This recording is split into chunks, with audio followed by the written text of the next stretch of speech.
হাদি ভাইয়ের দুইজন কবি খুবই প্রিয় ছিলেন। একজন হচ্ছেন জাতীয় কবি বিদ্রোহী কবি কাজী নজরুল ইসলাম, আর একজন হচ্ছেন কবি আল মাহমুদ। এই দুইজনের লেখা আধিপত্যবাদ বিরোধিতা ছিল, তারা কাউকে ভয় পাইতেন না। হাদি ভাইয়ের আদর্শের গুরু ছিলেন তারা। আমি সেই কবিতা আবৃত্তি করব। কাশ্মীরের স্বাধীনতার কথা বলতেন, এই শীতের মধ্যেও ফিলিস্তিনের স্বাধীনতার কথা বলতেন, হাদির বাংলাদেশের প্রকৃত স্বাধীনতার কথা বলতেন। আবৃত্তি করছি কবি আল মাহমুদের উপমহাদেশ কাশ্মীর 93 কবিতাটি। বিভিন্ন জায়গা থেকে মানুষজন এসেছেন, শরীফ ওসমান হাদি সমর্থকরা এসেছেন। এই মুহূর্তে যে মূল মঞ্চ রয়েছে, যেখান থেকে দাঁড়িয়ে কথা বলছেন ইনকিলাব মঞ্চ সহ অন্যান্য যারা রয়েছেন, তারা কথা বলছেন হাদি হত্যার বিচারের দাবি জানাচ্ছেন। সেখানে কবিতা আবৃত্তি করা হচ্ছে। আমরা তো আপনাদেরকে সেখান থেকে শোনাতে যাই এবং জুম করে দিতে চাই। আর নানাকি চোখ ভেঙে যাচ্ছে বর্তমানে, তবুও কি আদর মানুষের স্বাধীনতার গান। স্বাধীনতা সত্যি পারতপক্ষে এখনো উচ্চার্য নয়। স্বাধীনতা এক উপত্যকাবাসীর ফিনকে দেওয়া রক্তের চিৎকার। লেকের ভেতর প্রতিটি নৌকা এখন গুঞ্জরিত হচ্ছে কাশ্মীর।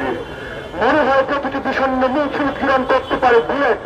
প্রতিটি যুবতীর বক্ষ সুষমায় নীতি আছে বিস্ফোরক। প্রতিটি কিশোরীর ইজ্জতের উপর এখন রক্ষিত আছে স্বাধীনতার পতাকা। অত্যাচারী প্রতিটি রুম কূপ এখন আদরির রক্ত সিদ্ধ। স্বাধীনতা এখন হাত বাড়িয়ে দেওয়ার ইতিহাস, কিংবা ইতিহাস এখন অপেক্ষমান কাশ্মীর। আমেরিকা তোমার প্রশ্নের উত্তর দিচ্ছে এক কবি। উপমহাদেশের জর্জরিত মানবতার সর্বশেষ বিশ্বাসের স্তম্ভ। একটু দেখাতে চাই চতুর্পাশে ঘুরিয়ে আপনাদেরকে। জুমা নামাজের পর ঢাকা বিশ্ববিদ্যালয় কেন্দ্রীয় মসজিদ থেকে তারা মিছিল নিয়ে আসেন এবং মিছিলের পরেই এইখানে অবস্থান করেন। সেই অবস্থানের পরেই ইনকিলাব মঞ্চের সদস্য সচিব আব্দুল্লাহ জাবের কথা বলেছেন এবং সালাউদ্দিন আহমেদ জিএস তিনি কথা বলেছেন। এছাড়া অনেকেই এখানে কথা বলেছেন। এরপরে এখনো দেখতে পাচ্ছি কিন্তু লাগাতার এখানে বক্তব্য চলছে, মাইক চলছে, নামাজের সময় নামাজের বিরতি এবং এখানেই আন্দোলনকারীরা নামাজ আদায় করছেন।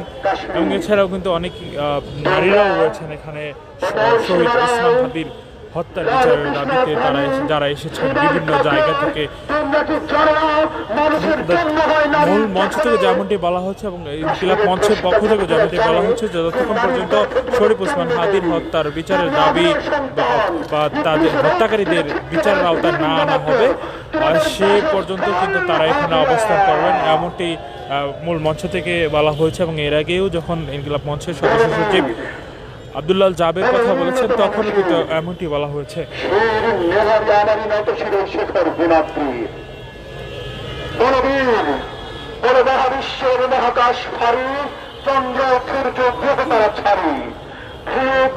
সেই সাথে একটু বলে রাখতে চাই আপনাদেরকে, এই শাহবাগ মোড় যতক্ষণ পর্যন্ত এখানে যখন থেকে তারা এখানে অবস্থান করছেন তখন থেকে কিন্তু গাড়ি চলাচল বন্ধ রয়েছে। অর্থাৎ শাহবাগ মোড় দিয়ে কোনো গাড়ি কিন্তু চলাচল করছেন না। পাশেই যে ছোট ছোট রাস্তাগুলো রয়েছে, মোড়ের শাহবাগ মোড়ের পাশ দিয়ে যে ছোট রাস্তাগুলো রয়েছে, পকেট রাস্তা যেগুলোকে বলা হয়, সেগুলো দিয়ে কিন্তু গাড়ি চলাচল করছে। এখানে থেমে থেমে অনেকে আসছে,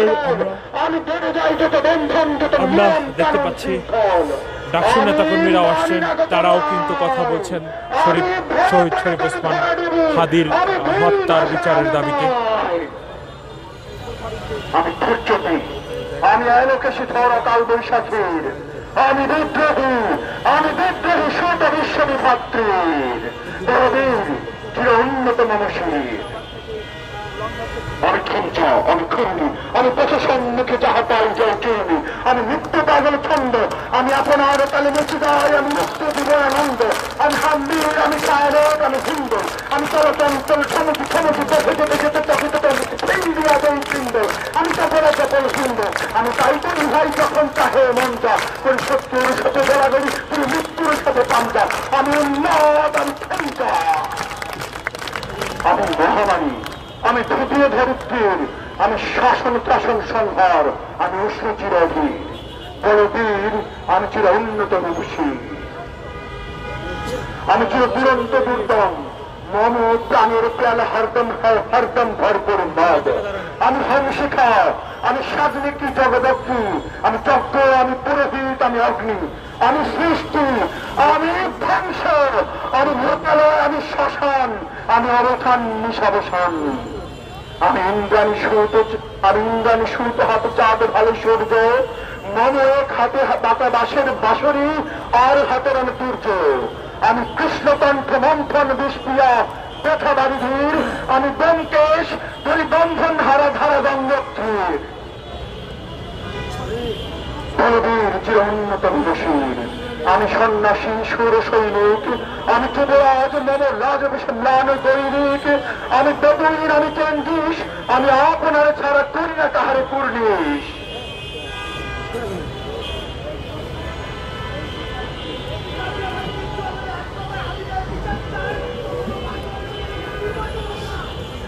বিভিন্ন জায়গা থেকে এখানে শরীফ ওসমান হাদির সমর্থকরা এসেছেন।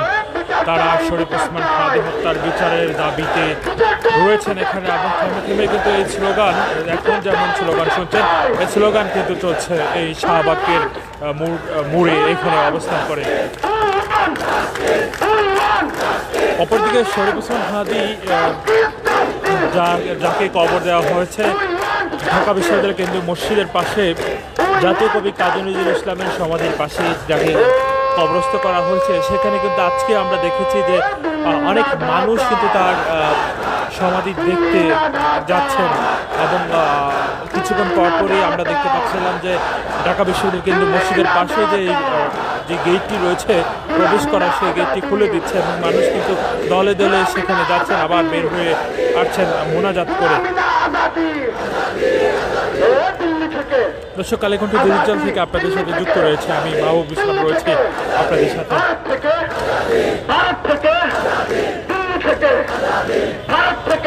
ইনকিলাব মঞ্চের পক্ষ থেকে বলা হয়েছে এখানে তারা লাগাতার অবস্থান করবে, অর্থাৎ এই যে কোনো শীত এখন এই শীতের মধ্যেও যেমন রয়েছেন, এবং আজকে রাত থাকবেন যতক্ষণ পর্যন্ত শরীফ ওসমান হাদির হত্যাকারীদের বিচার না করা হবে, ততক্ষণ পর্যন্ত তারা এখানে অবস্থান করবেন। আপনারা নিশ্চয়ই স্লোগানেও সেটি শুনতে পাচ্ছেন। হাদি ভাইয়ের, হাদি ভাইয়ের, হাদি হত্যার, হাদি হত্যার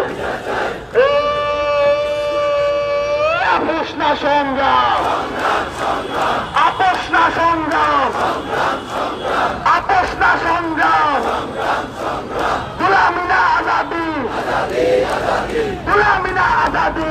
দর্শক, আমি কালেকণ্ঠ থেকে যুক্ত ছিলাম আপনাদের সাথে। আমাদের সাথে যেখান থেকে যুক্ত ছিলেন সবাইকে ধন্যবাদ জানাচ্ছি। পরবর্তী আপডেট পাওয়ার সাথে সাথে আবারও কালেকণ্ঠ আপনাদেরকে শাহবাগের জায়গা থেকে যুক্ত করব। ততক্ষণ আমাদের সাথেই থাকুন। ধন্যবাদ সবাইকে। আগামীকালকে সকাল 11টায় ঢাকা বিশ্ববিদ্যালয়ের একটা পরীক্ষা রয়েছে। তো আমাদের কাছে আবেদন জানানো হয়েছে যাতে আমরা এই অবরোধটা তুলে নেই। আপনাদেরকে আমরা জানাতে চাই, এই জনতা হচ্ছে সুশৃঙ্খল জনতা, এই জনতা কোন মতবাদ জনতা না। আগামীকাল সকাল 11টায় যদি রাস্তা করে দেওয়ার লাগে, শুধু এই মাইকে ঘোষণার পরেই সকল রাস্তা ক্লিয়ার হয়ে যাবে।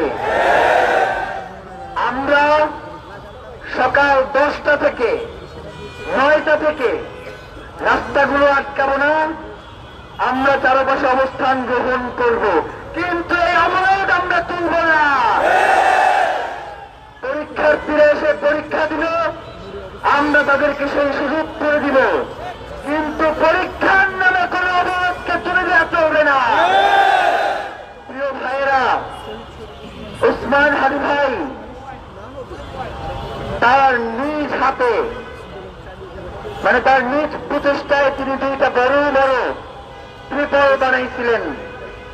যে আন্দোলন সংগ্রামের জন্য আমাদের মাঝে মধ্যে রাস্তায় বসতে হয়, সবসময় তো ভাড়া করে ত্রিপল আনা আমাদের টাকা নাই, তো যার কারণে 2টা ত্রিপল বানাও, যেই ত্রিপল আর পরবর্তীতে আমাদের ভাড়া আনতে না হয়, এর জন্য আমরা 2টা ত্রিপল নিয়ে আসছিলাম। একটু পরে আপনাদের কাছে ত্রিপল পৌঁছে যাবে। এখানে যারা বসে আছেন, আশা করি সবাই সেই ত্রিপলের মধ্যে বসতে পারবেন। আমরা সেই ত্রিপলের মধ্যে বসে এবং হাদি ভাই যে কম্বল বিতরণ করতে পারেন নাই, সেই কম্বল দিয়ে আমরা শীত নিবারণ করব, তবুও এই রাজপথ ছেড়ে আমরা যাব না। আমাদেরকে বলা হয় গোয়েন্দা সংস্থার পক্ষ থেকে এখানে অপ্রীতিকর, এখানে যে কোনো ধরনের ঘটনা ঘটতে পারে। আমরা আপনাদেরকে জানাতে চাই ঘটনার আর কোনো বাকি নাই। ওসমান হাদি এখানে শুয়ে আছেন, আর কি ঘটনা আপনারা ঘটাবেন আমরা জানতে চাই। কোন এনএসআই, কোন ডিজিএফআই, কোন এসপি, কোন সিভিসি, কারো কোনো ক্ষমতা নাই আমাদেরকে এখান থেকে উঠিয়ে নিয়ে যাওয়ার। আমরা এখানে বসে আছি মানে আমরা বসেই রয়েছি। আমরা কারো গোলাম নয় যে তারা যা বলবে আমাদের তাই করতে হবে। আমরা রাষ্ট্রের নাগরিক, রাষ্ট্রের যে কোনো দায়িত্ব আমরা মেনে নিতে প্রস্তুত রয়েছি, কিন্তু এই রাষ্ট্রের নিরাপত্তা দেয়া, এই রাষ্ট্রের দায়িত্ব হচ্ছে আমাদেরকে নিরাপত্তা দেয়া। এখানে হামলা হবে সেই কথা বলতে পারেন, এখানে নিরাপত্তা ব্যবস্থা জোরদার করতে পারেন না। নিরাপত্তা ব্যবস্থা জোরদার করেন, তাইলেই তো আমাদের রুখতে হয় না।